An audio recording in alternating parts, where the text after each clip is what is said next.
เอาข้าใหม่สูงพี่น้องเซนขนมมาได้ก็ขัดมาอ่อนเอาพี่น้องก่อนด้วยคณะพี่น้องก่อนนะว่าป้นนำเขาหายโยโกเขาที่เจ็ดกันในคณะพี่น้องนะอันนี้นำหายในหลวงใหญ่คณะพี่น้องนะมีคอมเมนต์ก็ถามเขามาหน่อยคณะว่า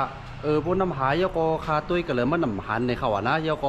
เปิ่นมีลายตุ้ยมันจึงหืดแทงในคณะออกมาในก็ขัดมาลัดในพี่น้องคณะเปิ่นมีเครื่องไม้เครื่องมือบนคณะอ๋ออันนี้ก็เป็นรถฟอร์ดครับพี่น้องนะอันนี้ก็รถฟอร์ดน้ำมันหายนะพี่น้องนะน้ำมันหายจะเอามันแห้งก็เอาผ้าสุมโก่งกันนะเอาน้ำหายนี่มันลงอย่าที่คณะพี่น้องนะอย่าไปไว้วางกันคณะมาค่ะก็เดี๋ยวเอานะพี่น้องด้วยค่ะ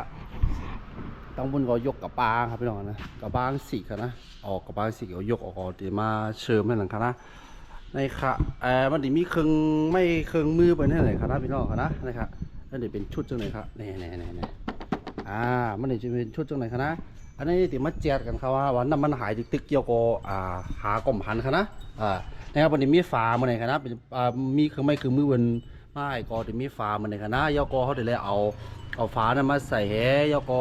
ขึ้นเอาตัวเติมลมในคะนะนะครับมันจะมีหัวเป่าลมนะ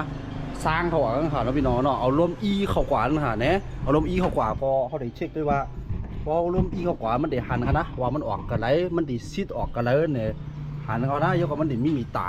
เขาคณะไอตัววัดในคณะว่ามันออกคันไหนมันออกคันไหนนะครับมันได้มีตาว่าจะไหนนะอ๋อผมมีเครื่องไม้เครื่องมือแต่ก็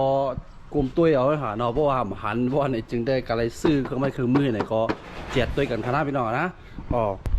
มันก็มีกันได้ครับพี่น้องนะสองว่าเขามีเครื่องไม้เครื่องมือเขาครบเพราะว่าในจึงมันก็การเหตุการณ์ก็มันได้ง่ายนะครับเนาะว่าเหตุการณ์ง่ายแล้วก็มันได้หาอะไรหันนะครับว่ามันออกกันไหลมันแต่ละเจ็ดด้วยกันไหลเนี่ยครับพี่น้องนะน้ำหายในโรงใหญ่กันนะพี่น้องเขียนไว้วางคณะสองว่ารวดเผยเปลี่ยนในกองนั้นกับเจ็ดเช็คด้วยกันคณะพี่น้องนะค่ะหมายถึงพี่น้องเซนค่ะ